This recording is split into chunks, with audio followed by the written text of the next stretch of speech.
नमस्ते साथियों, आइए पर्यावरण अध्ययन विषय की तैयारी के लिए अवलोकन करते हैं वैकल्पिक प्रश्नों का। जैसा कि आप देख पा रहे हैं इस स्लाइड में प्रश्न क्रमांक 1, पैकेट में बंद खाद्य सामग्री को क्रय करते समय क्या देखना आवश्यक नहीं है।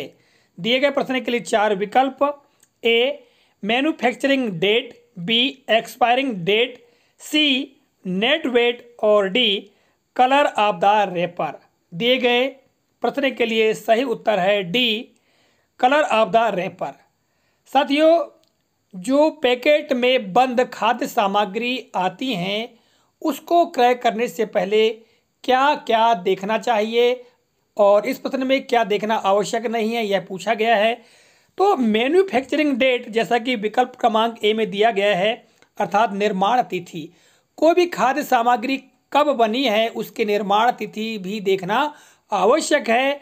और फिर बी विकल्प में दिया गया है एक्सपायरिंग डेट, अर्थात समाप्ति तिथि। साथियों, ये देखना तो सबसे ज़्यादा आवश्यक है कि कोई खाद्य सामग्री की समाप्ति तिथि कब की है, क्योंकि समाप्ति तिथि के पश्चात किसी खाद्य पदार्थ को खाया जाए तो उससे हम बीमार पड़ सकते हैं या हमारे बच्चे बीमार पड़ सकते हैं। अतः आवश्यक है कि एक्सपायरी डेट अर्थात उस खाद्य सामग्री की समाप्ति तिथि देखना आवश्यक है। और सी में दिया है नेट वेट, अर्थात खाद्य सामग्री का कितना वजन है, यह भी देखना आवश्यक होता है। और साथियों, जैसा कि प्रश्न में पूछा गया है जो आवश्यक नहीं है, तो रैपर का जो कलर है अर्थात जो ऊपर का कवर है उसका रंग क्या है, यह देखना आवश्यक नहीं है। इस स्लाइड में देख रहे हैं प्रश्न क्रमांक 2, मामिडी तांड्रा है। दिए गए प्रश्न के लिए 4 विकल्प। ए, एक प्रकार का अचार, बी, आम पापड़, सी, मीठे चावल, डी, परम पुड़ी। दिए गए प्रश्न के लिए सही उत्तर है आम पापड़। साथियों, यदि आपने कक्षा 5 की पाठ्यपुस्तक का अध्ययन किया है या आपने विद्यार्थियों को अध्यापन कराया है तो निश्चित तौर से मामिडी तांड्रा के बारे में जानकारी होगी।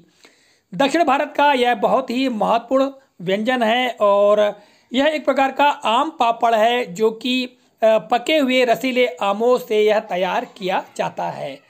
आइए अगले प्रश्न का अवलोकन करते हैं। जैसा कि आप देख पा रहे हैं प्रश्न क्रमांक 3, आम पापड़ बनाने में किस वस्तु की आवश्यकता नहीं है। दिए गए प्रश्न के लिए 4 विकल्प हैं। ए, गुड़ एवं चीनी, बी, नारियल की रस्सी, सी, लकड़ी के डंडे, डी, सरसों मिर्च का मसाला। तो साथियों, दिए गए प्रश्न के लिए सही विकल्प है डी, सरसों मिर्च का मसाला। देखिए, जैसा कि पिछले प्रश्न में हमने मामिडी तांड्रा के बारे में पूछा कि ये क्या है, और इस प्रश्न में आम पापड़ अर्थात मामिडी तांड्रा बनाने में किस वस्तु की आवश्यकता नहीं है। तो साथियों, यहाँ पर हम देखते हैं विकल्प ए, बी और सी तीनों में जो सामग्री दी गई है, ये सामग्री आम पापड़ अर्थात मामिडी तांड्रा बनाने के लिए आवश्यक है। गुड़ और चीनी की आवश्यकता होती है, नारियल की रस्सी की भी आवश्यकता होती है जिस पर कि मामिडी तांड्रा को फैलाकर बनाया जाता है। साथ ही लकड़ी के डंडों की आवश्यकता होती है। दक्षिणी भारत में कैजुरिना ट्री होता है, अर्थात कैजुरिना का पेड़ होता है, उसके डंडों को उसकी आवश्यकता होती है और उन डंडों पर ही जो नारियल की रस्सी को गूंथा जाता है और फिर उस पर मामिडी तांड्रा अर्थात जो आम पके आम का रस है उसको फैला जाता है और परत दर परत चढ़ाया जाता है। इस तरह से आम पापड़ तैयार किया जाता है। साथियों, अधिक जानकारी के लिए आप पाठ्यपुस्तक का अवलोकन अवश्य करें। इस स्लाइड में देखिएगा प्रश्न क्रमांक 4, नेफेंथिस नामक मांसाहारी पौधे निम्न में से किस देश में नहीं पाए जाते हैं। 4 विकल्प। ए, भारत, बी, ऑस्ट्रेलिया, सी, पाकिस्तान, डी, इंडोनेशिया। तो साथियों, दिए गए प्रश्न के लिए सही विकल्प है सी, पाकिस्तान। देखिए, नेफेंथिस नामक जो मांसाहारी पौधे हैं, ये ऐसे पौधे होते हैं जो कि चूहे, मेंढक, कीड़े मकोड़े और छोटे छोटे जीवों का शिकार करते हैं। इनमें से जो निपेंथिस नामक जो पौधा है ये बड़ा ही मशहूर है, और यह जो पौधा है ये ऑस्ट्रेलिया, इंडोनेशिया और भारत में मेघालय राज्य में पाया जाता है। और इसका जो आकार है एक लंबे चौड़े घड़े के समान होता है, और इसके ऊपर पत्ती का ढक्कन लगा हुआ होता है। उसके जो घड़ा होता है उसके अंदर से एक खास प्रकार की खुशबू निकलती है, जिसकी वजह से कीड़े मकोड़े उसकी ओर खींचे चले जाते हैं, और जैसे ही उसके ऊपर पहुंचते हैं तो कीड़े उसके अंदर फंस जाते हैं, और फिर जो निफेंथिस है उन कीड़े मकोड़ों को पचा लेता है। ठीक है, तो ये जो निफेंथिस है ये पाकिस्तान में नहीं पाया जाता है, जैसा कि मैंने आपको विकल्प बताया। ठीक है, इस स्लाइड में देखिएगा प्रश्न क्रमांक 5, वेलक्रो की खोज किस सन में किसके द्वारा की गई? दिए गए प्रश्न के लिए 4 विकल्प। ए 1948 George menstrual, B 1822 George Beaumont, सी 1918 अन्ना मड़ी, और डी उक्त में से कोई नहीं। तो साथियों दिए गए प्रश्न के लिए सही विकल्प है ए 1948 जॉर्ज मेस्ट्रल।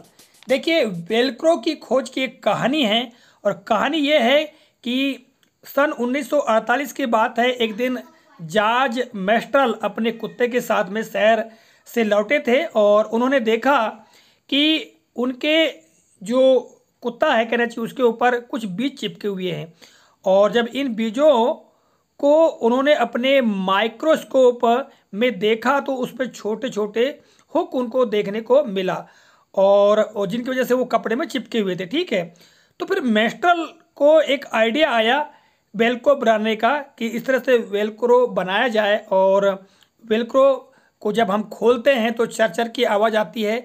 साथियों, कई प्रकार से आपने वेलक्रो को देखा होगा, कई बैग में उपयोग होता है, कई बार जूते चप्पलों में उपयोग होता है, बहुत सारी जगह इसका इस्तेमाल आजकल किया जाता है। इस स्लाइड में देखिएगा प्रश्न क्रमांक 6, नारियल के बीज निम्न में से किस माध्यम से प्रकीर्णित होते हैं? तो साथियों दिए गए प्रश्न के लिए 4 विकल्प। ए जल, बी वायु, सी जीव जंतु, और डी चक्रवात। तो दिए गए प्रश्न के लिए सही उत्तर है जल। नारियल के बीज अर्थात जो नारियल होता है वो प्रकीर्णित कैसे होता है? साथियों, प्रकीर्णन का अर्थ होता है फैलना, अर्थात बीजों का एक स्थान से दूसरे स्थान जाना। तो नारियल जो है एक स्थान से दूसरे स्थान पर कैसे पहुंच जाते हैं उनके बीज, और वहां पहुंचकर किस प्रकार उग जाते हैं, तो इनका प्रकीर्णन जो है वो जल के द्वारा होता है। जैसा कि आप सभी को ज्ञात है, नारियल के जो पेड़ है अक्सर ये समुद्र तटीय इलाकों में ही पाए जाते हैं और समुद्र किनारे पाए जाते हैं, और जब नारियल पक जाता है और पक करके गिरता है तो वो सीधे पानी में गिर जाता है, और पानी में गिर करके जो लहरें होती है उसके माध्यम से वो पहले समुद्र के अंदर पहुंच जाते हैं, फिर लहरों के माध्यम से किसी अन्य स्थान पर पहुंच जाते हैं और वो वहीं पर उग जाते हैं। इस तरह से नारियल के बीजों का प्रकीर्णन होता है। इस स्लाइड में देखिएगा प्रश्न क्रमांक 7, निम्न में से कौन से पौधे विदेश से भारत आए हैं? 4 विकल्प। ए बैंगन, बी संतरा, सी बेर, और डी मिर्च। तो साथियों दिए गए प्रश्न के लिए सही उत्तर है मिर्च। दक्षिण अमेरिका महाद्वीप से भारत में आई है, और साथियों इसके बारे में अगर आपको अध्ययन करना है तो कक्षा 5वीं की पर्यावरण अध्ययन पाठ्य पुस्तक के पृष्ठ क्रमांक 50 पर एक कविता दी गई है। ठीक है, आलू मिर्ची चाय जी, और यह जो कविता है राजेश उत्साही के द्वारा लिखी गई है। आप जब इसको पढ़ेंगे तो आपको जितने भी जो सब्जी भाजी या जो पौधे हैं वो किस देश से आई हैं उसके बारे में पता चलेगा। तो साथियों जैसे कि हम बात करते हैं यहाँ पर बैंगन, संतरा और बेर की, तो ये भारत के ही मूल निवासी अर्थात भारत में ही ये पैदा प्रारंभ से ही होते आए हैं। ठीक है, इस तरह से हम बात करें सेम, करेला, ठीक है, आम, बेर, केला, पालक, परवल, टिंडा, मेथी, ये सभी भारत में ही पैदा होते आए हैं। और मिर्च की बात करें तो मिर्च जो है वो दक्षिण अमेरिका से भारत में पहुंची है। इस स्लाइड में देखिएगा प्रश्न क्रमांक 8, घड़सी सर ताल अवस्थित है? चार विकल्प, ए गुजरात में, बी राजस्थान में, सी बिहार में, डी उक्त में से कोई नहीं। तो साथियों सही उत्तर है बी राजस्थान में। आपको कक्षा 5वीं की पर्यावरण अध्ययन पाठ्यपुस्तक में ये पढ़ने को मिलेगा। पाठ 6 बूंद बूंद दरिया दरिया। इस पाठ में इस संबंध में जानकारी दी गई है कि घड़सीसर तालाब कैसे बना। घड़सी नाम के राजा थे, उन्होंने जनता के साथ में मिलकर के यह ताल बनवाया था और ये जो है राजस्थान के जैसलमेर में है। ठीक है, तो उत्तर क्या होगा? राजस्थान में। इस लड़ाई में देखिएगा प्रश्न क्रमांक 9, विदेशी यात्री अल बिरूनी जो कि भारत आया था वह किस देश से आया था, उस देश का वर्तमान नाम है। दिए गए प्रश्न के लिए चार विकल्प, ए उज्बेकिस्तान, बी सऊदी अरब, डी तुर्की और डी अजरबैजान। तो साथियों दिए गए प्रश्न के लिए सही उत्तर है ए उज्बेकिस्तान। आज वर्तमान में जहां उज्बेकिस्तान है अर्थात उज्बेकिस्तान जो देश है वहां से ही अल बिरूनी नामक जो यात्री है वो भारत आए थे। और साथियों इसका अध्ययन आपको कक्षा 5 की पर्यावरण अध्ययन पाठ्यपुस्तक के पृष्ठ क्रमांक 52 पर पढ़ने को मिल जाएगा। ठीक है, आइए अंतिम प्रश्न देखते हैं। प्रश्न क्रमांक 10, निम्न में से कौन सा जल स्रोत नहीं है। दिए गए प्रश्न के लिए चार विकल्प, ए बावड़ी, बी नौला, सी धारा, डी मढ़िया। तो साथियों दिए गए प्रश्न के लिए जो उत्तर है वह है डी मढ़िया।